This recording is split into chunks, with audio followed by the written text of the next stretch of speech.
અને ગુજરાત યુનિવર્સિટીમાં આર્થિક ઉચાપતનો કેસ હવે ક્રાઇમ બ્રાન્ચની તપાસ તેમાં ક્રાઇમ બ્રાન્ચે સરકારી સીએની નિમણૂક કરી છે. એકાઉન્ટને લઈને એનાલિસિસ થયા બાદ રિપોર્ટમાં અનેક ખુલાસાઓ પણ થઈ શકે છે.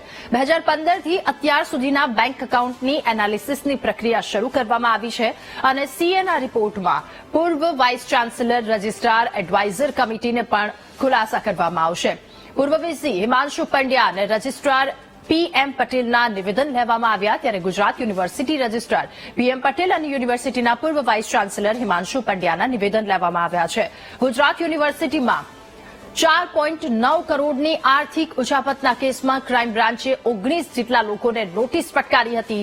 આ બાબતે વધુ તપાસ હાથ ધરવામાં આવી રહી છે ત્યારે ક્રાઇમ બ્રાન્ચે 19 જેટલા લોકોને નોટિસ આપી છે. વધુ માહિતી મેળવીશું. સંવાદદાતા અનિતા પટણી આપણી સાથે ફોનલાઈન પર જોડાયા છે. અનિતા, ગુજરાત યુનિવર્સિટીમાં આર્થિક ઉચાપતના કેસમાં હવે તપાસ તેજ.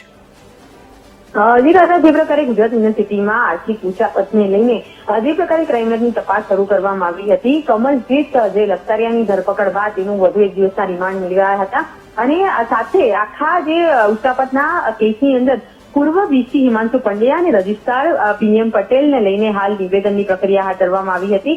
ખાસ તો જે પ્રકારે ઉચાપત કરવામાં આવી હતી ને જે ચેકોમાં સાઇન કરવામાં આવી હતી, જેમાં જે પૂર્વ વીસી અને રજિસ્ટ્રાર સાથે જે કમિટી જે છે તેઓની પણ સાઇન લીધી હોવાનું હાલ તો સામે આવતા તમામની અત્યારે હાલ પૂછપરછ કરવામાં આવી રહી છે. આજે વધુ એક વખત એડવાઇઝર કમિટીના સભ્યો અને સાથે જે નોલેજ ડિપાર્ટમેન્ટ છે તેના સભ્યોની પણ જે અત્યારે પૂછપરછ કરવામાં આવી રહી છે.